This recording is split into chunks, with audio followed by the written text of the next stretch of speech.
અર્થશાસ્ત્રમાં chapter 2 આર્થિક વૃદ્ધિ અને આર્થિક વિકાસ ત્રણ ટોપિક આપણે આ ચેપ્ટરમાં સમજ્યા. પહેલું, આર્થિક વૃદ્ધિ એટલે શું, તેની મર્યાદાઓ. આર્થિક વિકાસ એટલે શું, તેના લક્ષણ, તેની મર્યાદાઓ. ત્યાર પછી આર્થિક વૃદ્ધિ અને વિકાસનો તફાવત જોયો. હવે આ ચેપ્ટરનો આપણે લાસ્ટ ટોપિક સમજવાનો છે. ટોપિકનું નામ છે આર્થિક વિકાસના નિર્દેશક. આમ છેલ્લો ટોપિક છે, પણ એની અંદર આપણે ચાર મોટા મોટા પ્રશ્નો સમજવાના છે, કારણ કે આર્થિક વિકાસના નિર્દેશકો ચાર છે.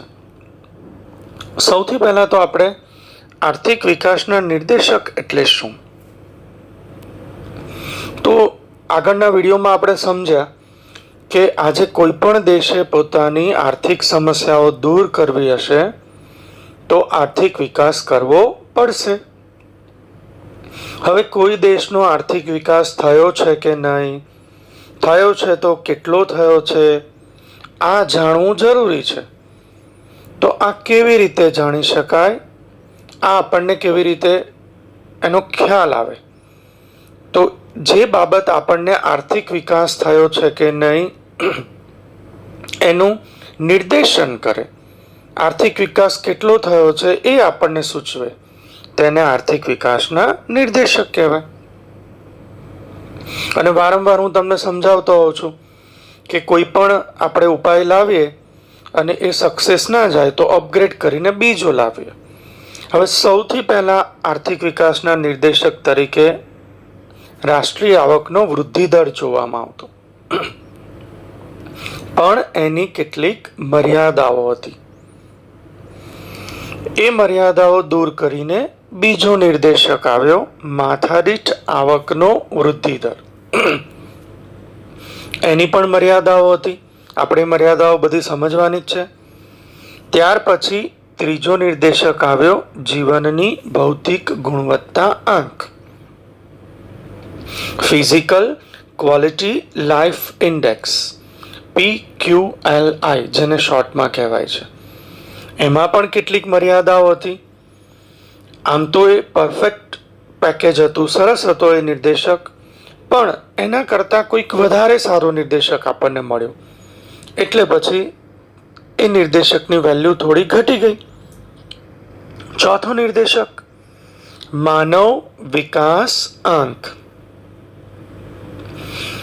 ટૂંકમાં એને HDI, હ્યુમન ડેવલપમેન્ટ ઇન્ડેક્સ કહેવાય છે.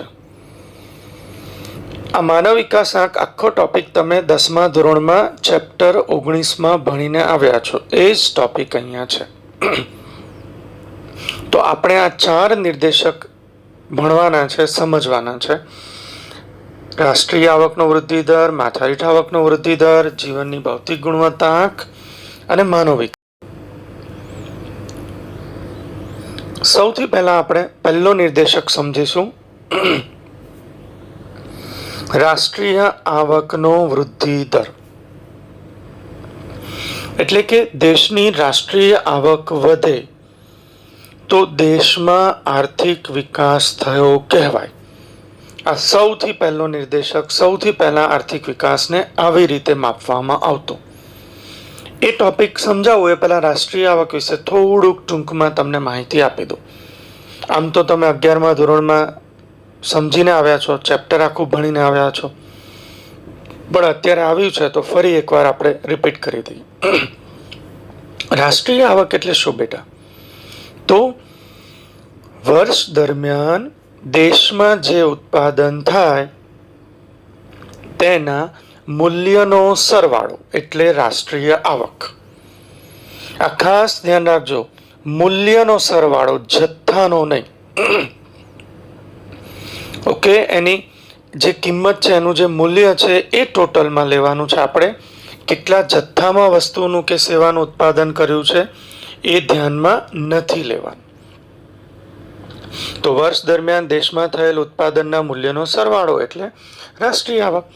અને રાષ્ટ્રીય આવકમાં વૃદ્ધિ દર થાય તો આર્થિક વિકાસ કહેવાય. ટૂંકમાં રાષ્ટ્રીય આવક વધવી જોઈએ, અને રાષ્ટ્રીય આવક વધારવી હોય તો દેશનું ઉત્પાદન વધારવું જોઈએ.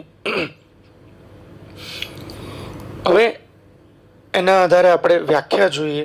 આર્થિક વિકાસની વ્યાખ્યા રાષ્ટ્રીય આવકના આધારે. આવું બહુ જનરલી તો નથી પૂછાતું પરીક્ષામાં, પણ તમને પરીક્ષામાં આર્થિક વિકાસ એટલે શું એમ પૂછે તો તમે કોઈ પણ વ્યાખ્યા લખી શકો છો. પણ તમને પરીક્ષામાં એમ પૂછાય કે રાષ્ટ્રીય આવકના સંદર્ભમાં આર્થિક વિકાસ એટલે શું, લખો. આ ટ્વિસ્ટ કરીને કેવી રીતે પેપર કાઢવું હોય તો આવું પૂછે, તો તમારે આ પહેલી જે વ્યાખ્યા, જે પહેલી લાઈન છે આ જ લખવી પડે. જોઈએ આપણે વ્યાખ્યા શું કહે છે. દેશની વાસ્તવિક રાષ્ટ્રીય આવકમાં લાંબા ગાળા સુધી સતત વધારો થાય તો તેને આર્થિક વિકાસ કહેવાય. હવે એમાં એક શબ્દ આવ્યો, વાસ્તવિક રાષ્ટ્રીય આવક. વાસ્તવિક રાષ્ટ્રીય આવક એટલે શું? તો તમે 11th ભણ્યા છો, જો તમને યાદ હોય તો, અને ભૂલી ગયા હોય ને હજી 11ની બુક્સ પડી હોય તો ચેપ્ટર 9માં છેલ્લો ટોપિક જોઈ લેજો. રાષ્ટ્રીય આવકમાં જે કિંમત, મૂલ્ય ગણવાનું હોય છે, એ મૂલ્ય તમે બે રીતે લઈ શકો છો. ફર્સ્ટ, તમે જે વર્ષની રાષ્ટ્રીય આવક ગણો છો એ વર્ષે એ ચીજ વસ્તુ કે સેવાનો જે ભાવ હોય એ જ ગણવાનો.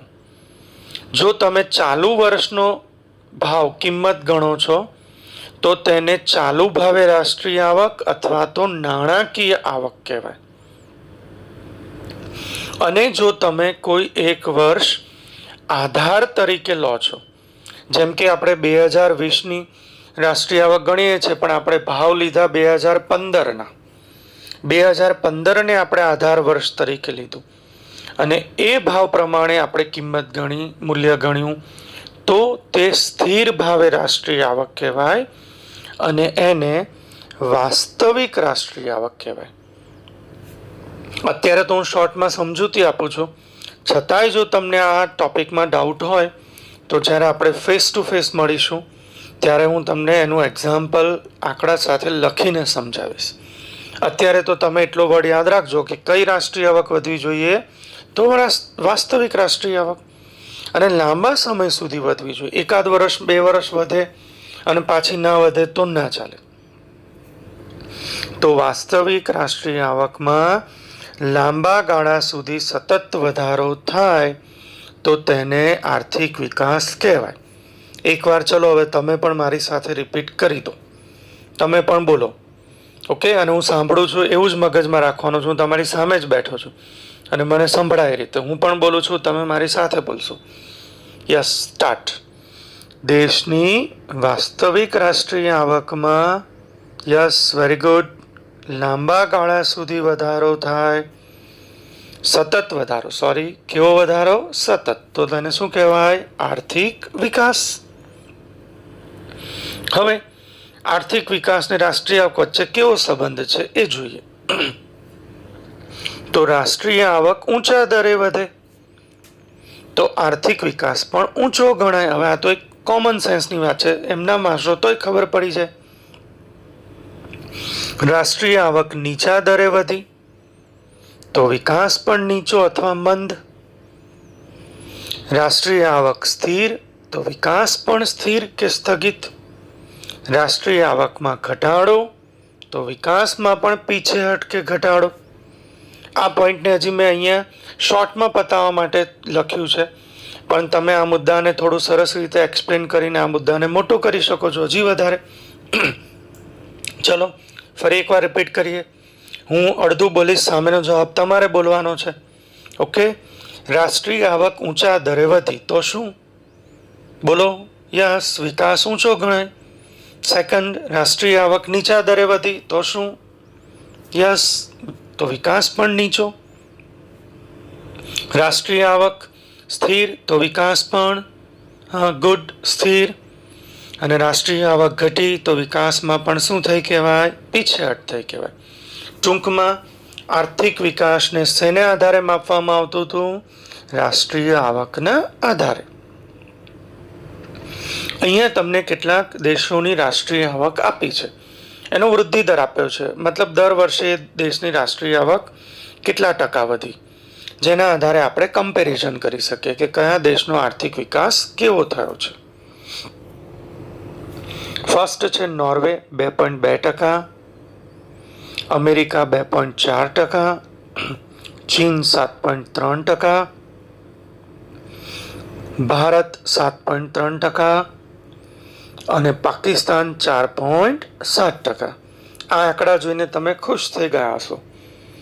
આમ ખુશી મહેસૂસ થતી હશે કે વાહ, ભારતનો રાષ્ટ્રીય આવકનો વૃદ્ધિ દર વધારે છે, 7.3%. તો સારી વાત છે, સાચી વાત છે.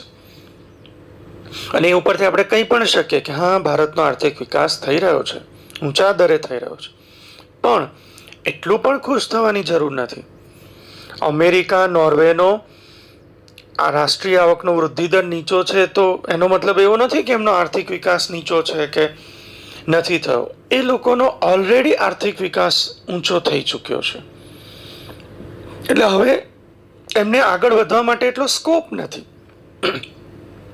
માટે ધીમો દર છે. એક ઉદાહરણ તમને આપું કે તમારા ક્લાસમાં કોઈ વિદ્યાર્થી ફર્સ્ટ રેન્ક લાવે છે, 90% ફર્સ્ટ રેન્ક, અને બીજો વિદ્યાર્થી જેનો કોઈ બેસ્ટ ફ્રેન્ડ છે 50%. હવે સેકન્ડ એક્ઝામ આવી, ફર્સ્ટ રેન્ક અને 90ની જગ્યાએ 90.50 આવ્યા અને ફર્સ્ટ રેન્ક, અને પેલા 50% વાળાને 70 આવ્યા. પછી આપણે એવું વિચારીએ કે પેલાને તો 0.50% જ રિઝલ્ટ વધ્યું અને આનું 20% વધ્યું, તો પેલા કશી મહેનત નહીં કરી, ખાલી 0.50% રિઝલ્ટ વધ્યું એટલે શું, અને આનું 20% વધ્યું, તો એ વ્યાજબી નથી. પેલો બિચારો ઓલરેડી 90% લાવેલો છે, હવે એને આગળ વધવા માટે 1%, 2% એટલું જ ઉપર જાય, પછી કેટલું ઉપર જાય એનું રિઝલ્ટ, અને પેલો ઓલરેડી પાછળ હતો, એટલે એને આગળ વધવા માટે સ્કોપ હતો. અહીંયા પણ એવું છે, પણ તોય આપણા દેશનો વિકાસ, રાષ્ટ્રીય આવક સારી વધી છે તો વિકાસ સારો છે, આપણે એને પોઝિટિવ જ લેવાનું છે. હવે આ નિર્દેશક કેમ ના ચાલ્યો, કેમ આપણે નવો નિર્દેશક લાવવો પડ્યો, તો એની કેટલીક મર્યાદાઓ હતી, ખામીઓ હતી. ખામી નંબર 1, રાષ્ટ્રીય આવકની ગણતરી કરવી મુશ્કેલ છે. આખા દેશનું ઉત્પાદન કેટલું થયું એ ગણવું બહુ જ મુશ્કેલ છે, એક્ઝેક્ટ આંકડો લાવવો મુશ્કેલ છે. ઉત્પાદનની અંદર ઘણીવાર 2 વાર ગણતરી થાય છે. 2 વાર ગણતરી કેમ થાય છે આખું ડિટેલમાં તમે 11th ભણીને આવ્યા છો, તો અત્યારે હું એને રિપીટ નહીં કરું કે બેવડી ગણતરી કેવી રીતે થાય છે. ભૂલી ગયા હોય તો એકવાર બુક્સ જોજો, છતાંય ન ખબર પડે તો મળીએ ત્યારે પૂછજો. ઘણા લોકો સ્વ વપરાશ માટે વસ્તુ વાપરે છે, ઘરમાં જે વેચાતી નથી. રાષ્ટ્રીય આવકમાં બેટા કઈ ઉત્પાદન, કઈ વસ્તુ ગણાય જેનું બિલ બને છે, જે વેચાય છે. જેનું બિલ નથી બનતું, જેનું વેચાણ નથી થતું, એ તો ગણાતું જ નથી, પણ એ ઉત્પાદન તો છે ને. ઘસારો ગણવામાં ખામીઓ હોય છે. ઘણા લોકો ટેક્સ ચોરી કરે છે એટલે બિલ નથી બનાવતા. હજી પણ સાટા પદ્ધતિ છે બેટા. સાટા પદ્ધતિ એટલે વસ્તુના બદલામાં વસ્તુ આપે છે લોકો, તો એનું તો બિલ જ ના બને ને. તો આ બધા કારણોથી સાચું ઉત્પાદન નથી મળતું, અને જો ઉત્પાદન સાચું ન મળે તો રાષ્ટ્રીય આવક ક્યાંથી સાચી આવે, અને રાષ્ટ્રીય આવક જ સાચી નથી તો તમે કઈ રીતે કહી શકો આર્થિક વિકાસ થયો છે કે નહીં. તમે જે અર્થઘટન કરો છો એ તો ખોટું થાય ને. બીજું છે વસ્તી. આ એની મુખ્ય મર્યાદા હતી. રાષ્ટ્રીય આવકના ખ્યાલમાં દેશની વસ્તી ધ્યાનમાં નહોતી લેવાઈ. હવે કોઈ વર્ષ એવું થાય કે આપણી રાષ્ટ્રીય આવક વધી ગયા વર્ષ કરતા, પણ દેશની વસ્તી પણ વધી, તો એ દેશ તો ત્યાંનો ત્યાં જ કહેવાય ને. હું તમને એક ઉદાહરણ આપું કે ભાઈ કોઈ એક ફેમિલી છે જેના ઘરમાં 3 મેમ્બર છે અને એની આવક છે 12,000 રૂપિયા મહિનાની. હવે નવા વર્ષે નેક્સ્ટ યર એમનો આવક વધીને 15,000 થાય છે, પણ ઘરમાં એક મેમ્બર પણ વધી જાય છે, 4 જણા થઈ જાય છે. તો મેમ્બર વધ્યો સામે આવક વધી, તો એ ફેમિલી ત્યાંની ત્યાં જ કહેવાય, કારણ કે ઘર ખર્ચ વધી જવાનો છે. તો દેશમાં એવું છે, દેશની રાષ્ટ્રીય આવક વધી પણ સામે વસ્તી પણ વધી, તો એ દેશમાં વિકાસ ના કહેવાય, ગરીબી બેરોજગારી દૂર ના થાય ત્યાં. તો આમાં વસ્તી ધ્યાનમાં નહોતી લેવાય. અને ત્રીજી મર્યાદા છે, રાષ્ટ્રીય આવક ગણવાની પદ્ધતિઓ પણ જુદી જુદી છે. એ પણ તમે ભણીને આવ્યા છો. તમને એમ થશે કે સર બધામાં 11માં ભણીને આવ્યા છો, પણ ખરેખર તમે ભણીને આવ્યા છો એટલે મારે યાદ કરાવવું પડે. ભણ્યા છો ને કેટલી પદ્ધતિ હતી? 3: ઉત્પાદન પદ્ધતિ, ખર્ચ પદ્ધતિ, આવક પદ્ધતિ. હવે આ ત્રણેય પદ્ધતિથી તમે જ્યારે રાષ્ટ્રીય આવક ગણો તો સરખી ના આવે, આંકડા ઉપર નીચે રહેવાના. તો હવે એમાંથી કયો આંકડો ધ્યાનમાં લેવાનો? પાછા અલગ અલગ દેશોએ અલગ અલગ પદ્ધતિ સ્વીકારી છે. કોઈ દેશ ઉત્પાદન પદ્ધતિથી કાઉન્ટ કરે તો કોઈ દેશ ખર્ચ પદ્ધતિથી. તો હવે કમ્પેરિઝન પણ કેમ કરવું? એટલે એ પ્રોબ્લેમ રહેતો હતો. તો આ 3 મર્યાદા હતી કે રાષ્ટ્રીય આવક ગણવી મુશ્કેલ છે, ઘણા બધામાં મુશ્કેલીઓ છે, એમાં વસ્તી ધ્યાનમાં નથી લેવાતી, અને એને ગણવાની પદ્ધતિઓ પણ જુદી જુદી છે, અને જેમાં રાષ્ટ્રીય આવક પણ જુદી જુદી આવે છે. એટલે તમે આ રાષ્ટ્રીય આવકના આધારે આર્થિક વિકાસને તમે સાચી રીતે માપી ન શકો.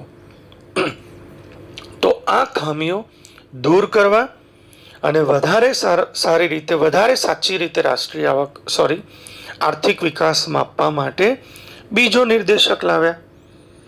અને બીજા નિર્દેશકનું નામ છે માથાદીઠ આવકમાં વૃદ્ધિ થાય. માથાદીઠ આવકમાં વૃદ્ધિ દર. સેમ રાષ્ટ્રીય આવક જેવું જ સમજવાનું છે, ખાલી રાષ્ટ્રીય આવકની જગ્યાએ માથાદીઠ આવક શબ્દ અને એની મર્યાદાઓ અલગ. પહેલા તો માથાદીઠ આવક કોને કહેવાય એ જોઈ લઈએ. માથાદીઠ આવકનું સૂત્ર છે, માથાદીઠ આવક બરાબર દેશની કુલ રાષ્ટ્રીય આવક છેદમાં દેશની કુલ વસ્તી. તો રાષ્ટ્રીય આવકના નિર્દેશકની જે મુખ્ય મર્યાદા હતી વસ્તી, એ અહીંયા દૂર થઈ ગઈ, ભાગ્યા વસ્તી મૂકી દીધી. સૂત્ર પરથી તમે વ્યાખ્યા લખી શકો છો કે દેશની કુલ રાષ્ટ્રીય આવકને દેશની વસ્તી વડે ભાગવાથી જે આવક પ્રાપ્ત થાય તેને માથાદીઠ આવક કહેવાય. હવે માથાદીઠ આવકના આધારે આર્થિક વિકાસની વ્યાખ્યા મેં હમણાં કહ્યું તમને એમ સેમ રાષ્ટ્રીય આવક છે, ખાલી એક જ શબ્દ બદલવાનો છે. માથાદીઠ આવકમાં લાંબા ગાળા સુધી સતત વધારો થાય તો તેને આર્થિક વિકાસ કહેવાય. લાંબા ગાળા સુધી સતત દેશની માથાદીઠ આવક વધવી જોઈએ. હવે બેટા, દેશની માથાદીઠ આવક ક્યારે વધે? જ્યારે દેશની વસ્તી કરતા દેશની રાષ્ટ્રીય આવક ઊંચી હોય, વધારે હોય. ટૂંકમાં જે દરે દેશની વસ્તી વધી રહી છે એના કરતા ઊંચા દરે દેશનું ઉત્પાદન વધવું જોઈએ, તો માથાદીઠ આવક વધે અને તો તેને આર્થિક વિકાસ કહેવાય. વ્યાખ્યા જો અહીંયા છે, દેશની કુલ રાષ્ટ્રીય આવકને કુલ વસ્તી વડે ભાગવાથી, એ મેં તમને કહી દીધું. હવે આમાં શું ધ્યાનમાં લેવાતું હતું? દેશની વસ્તી. અને આના કારણે રાષ્ટ્રીય આવક કરતા કેવો નિર્દેશક છે? તો ચઢિયાતો, સારો, શ્રેષ્ઠ. હવે કેવી રીતે આર્થિક વિકાસ માપવાનો? તો આપણે આગળ જોયું તેમ માથાદીઠ આવક ઊંચા દરે વધે તો દેશનો વિકાસ પણ ઊંચો. માથાદીઠ આવક નીચા દરે વધે તો દેશનો વિકાસ દર પણ નીચો. માથાદીઠ આવક સ્થિર તો દેશનો વિકાસ પણ સ્થગિત કે સ્થિર. ચલો એકવાર રિપીટ કરી દઈએ, તમારે પણ બોલવાનું છે. માથાદીઠ આવક ઊંચા દરે વધી તો શું? Yes, good. માથાદીઠ આવક નીચા દરે વધી તો? હા, સંભળાયું નહીં બરાબર? યસ, વિકાસ પણ નીચો. અને લાસ્ટ, માથાદીઠ આવક સ્થિર તો વિકાસ પણ સ્થિર અથવા સ્થગિત. હવે અહીંયા તમને જુદા જુદા દેશોની માથાદીઠ આવક આપી છે. તમારી ચોપડીમાં વધારે દેશોની આપી છે, પણ મેં અહીંયા સમજૂતી પૂરતા દેશ લીધા છે. તમે ચોપડીમાંથી વાંચો તો બીજા દેશની માથાદીઠ આવક પણ જોજો. સૌથી પહેલા એમાં એક નોટ કરવાનું છે કે માથાદીઠ આવક ડોલરમાં આપી છે, અમેરિકન ડોલર. તો પહેલા એ સમજી લો. બધા દેશોનું ચલણી નાણું અલગ અલગ છે, બધા દેશોના ચલણી નાણાંની વેલ્યુ અલગ અલગ છે. તો પછી બધા દેશ પોતપોતાના ચલણી નાણાંમાં માથાદીઠ આવક કાઢે તો કમ્પેરિઝન ના કરી શકાય, તુલના કરવામાં મુશ્કેલી પડે. એટલે અર્થશાસ્ત્રીઓએ એક નિયમ બનાવી દીધો છે, સમ ખરીદ શક્તિનો સિદ્ધાંત. આમ તો આ શબ્દ તમારે 10મા ધોરણથી આવે છે, પણ હવે યાદ હોય કે ભૂલી ગયા હોય. 1 માર્ક્સમાં એની વ્યાખ્યા પૂછી શકે, સમ ખરીદ શક્તિનો સિદ્ધાંત એટલે શું? તો વ્યાખ્યા લખવાની કે આંતરરાષ્ટ્રીય કક્ષાએ દુનિયાના દેશોની રાષ્ટ્રીય કે માથાદીઠ આવક અમેરિકન ડોલરમાં માપવામાં આવે છે, તેને સમ ખરીદ શક્તિનો સિદ્ધાંત કહે છે. સમ એટલે સરખું, બધા દેશોની જે ખરીદ શક્તિ છે એને સરખી કરી દેવાની, એક નાણાંમાં કન્વર્ટ કરી દેવાની. અને વિકલ્પ બી પૂછાય કે સમ ખરીદ શક્તિના સિદ્ધાંત મુજબ આવક શેમાં મપાય? બોલો, શેમાં મપાય? ડોલર નહીં, અમેરિકન ડોલર. શેમાં? અમેરિકન ડોલરમાં. બીજા કન્ટ્રીમાં પણ ડોલર છે. જો હવે અહીંયા નોર્વેની આવક $64,992, ચીન $12,547, ભારત $5,497. અહીંયા તમને ડિફરન્સ ખબર પડી જશે. આગળ જ્યારે આપણે રાષ્ટ્રીય આવકમાં જોયું હતું તો નોર્વે 2.2% હતું, ભારત 7.3%. એટલે આપણને આમ ખુશી થતી હતી જોઈને કે ભારત આગળ. પણ અહીંયા ખબર પડી ગઈ કે નોર્વે ક્યાં છે અને ભારત ક્યાં છે. અને રાષ્ટ્રીય આવકના આધારે કેમ સાચી માહિતી ના મળે એ પણ ખબર પડી ગઈ. રાષ્ટ્રીય આવકનો વૃદ્ધિ દર જોઈએ તો ભારત આગળ લાગે, પણ માથાદીઠ આવકના આધારે જુઓ તો ભારત ક્યાં છે અને નોર્વે ક્યાં છે તમને ખ્યાલ આવી જશે. હવે આ ખ્યાલ પણ ન ચાલ્યો તો એની પણ કેટલીક મર્યાદાઓ હતી. મર્યાદા નંબર 1 કે માથાદીઠ આવકમાં માત્ર અંદાજા હોય છે. સેમ રાષ્ટ્રીય આવક જેવી સમસ્યા છે, સાચો આંકડો ન મળે બેટા. રાષ્ટ્રીય આવક પણ સાચી નથી હોતી, એમાં પણ આંકડા ઉપર નીચે રહે છે. આમાં તો પાછું બીજો એક આંકડો પણ લેવાનો, વસ્તીનો પણ આંકડો એક્ઝેક્ટ ના હોઈ શકે. પાછું દર 10 વર્ષે વસ્તી ગણતરી થાય. હવે જૂનું તમે, હવે આપણે 2021માં વસ્તી ગણતરી થશે ને છેલ્લે 11માં થઈ હતી. હવે 2011ની જે વસ્તી આવી હોય એના આધારે તમે 2020ની માથાદીઠ આવક કાઢો તો એ વ્યાજબી નથી. 8-9 વર્ષમાં તો વસ્તી કેટલી બધી વધી ગઈ હોય. તો માથાદીઠ આવકમાં માત્ર અંદાજો હોય છે, એક્ઝેક્ટ આવક નથી હોતી. બીજી મર્યાદા છે, એને ગણવી પણ મુશ્કેલ છે. સેમ આગળ જોયું એમ કે રાષ્ટ્રીય આવક ગણવી મુશ્કેલ છે, તો માથાદીઠ આવક ગણવી પણ મુશ્કેલ છે ને, કારણ કે માથાદીઠ આવક શેમાંથી કાઢવાની છે? રાષ્ટ્રીય આવકમાંથી. પાછી માથાદીઠ આવક જે રાષ્ટ્રીય આવકમાંથી આપણે શોધીએ છીએ એ રાષ્ટ્રીય આવક કઈ રીતે ગણી છે એ પણ જોવું પડે. સ્થિર ભાવે ગણી છે કે ચાલુ ભાવે? જો સ્થિર ભાવે ગણી હોય તો સાચી, ચાલુ ભાવે ગણી હોય તો એનાથી તમને સાચી માહિતી ના મળે. ત્રીજી મર્યાદા છે, માત્ર સરેરાશ દર્શાવે છે. માથાદીઠ આવક સરેરાશ છે. આપણા દેશની માથાદીઠ આવક $5,497 છે, એટલે એ નથી કે ભારતના દરેક વ્યક્તિને આટલી આવક મળે છે. આ તો એવરેજ છે. અમીરની આવક અને જે ગરીબી રેખા નીચે જીવે છે એની આવકમાં તો આસમાન જમીનનો તફાવત હોય. તમારે જેમ કોઈ વિદ્યાર્થીને 70% આવ્યા તો શું કઈ બધા વિષયમાં 70 માર્ક થોડા હોય? એ તો સરેરાશ છે. કોઈક વિષયમાં 90 પણ હશે ને કોઈમાં 50 આવી જાય, એમાં એક સરેરાશ છે. બધાને આટલી આવક નથી મળી જતી. ચોથું, સરખામણી કરવી મુશ્કેલ છે. હવે સરખામણી કરવી કેમ મુશ્કેલ છે? તો હમણાં જ મેં તમને વાત કરી કે બધા દેશોનું ચલણી નાણું અલગ છે. હવે એને અમેરિકન ડોલરમાં ફેરવીને કમ્પેર કરો તો વાત બરાબર છે, પણ જો કોઈ દેશ એમાં કન્વર્ટ કરીને કમ્પેરિઝન નથી કરતો, પોતાના દેશના ચલણી નાણાંમાં જ આવક માપે છે, એમાં જ માથારીટ આવક કાઢે છે અને પછી કમ્પેર કરવા જાય છે, તો એ સાચું નથી. ઘણા દેશોએ તો પાછું આજે બે દેશ વચ્ચે જે નાણાંની આપલે થાય જેને અને જે દર ચૂકવવો પડે જેને વિનિમય દર કહેવાય, એના ઉપર પણ અંકુશો મૂકેલા છે. એટલે આ બધી પ્રોબ્લેમના કારણે તમે સાચી કમ્પેરિઝન ના કરો. જસ્ટ એક્ઝામ્પલ તરીકે કે ભારતની માથારીટ આવી હોય 25,000 રૂપિયા અને અમેરિકાની $25,000, આવું છે નહીં, જસ્ટ એક્ઝામ્પલ. હવે 25,000 લઈને આપણે એમ કંઈક બે સરખા, તો એ ક્યાં વ્યાજબી છે?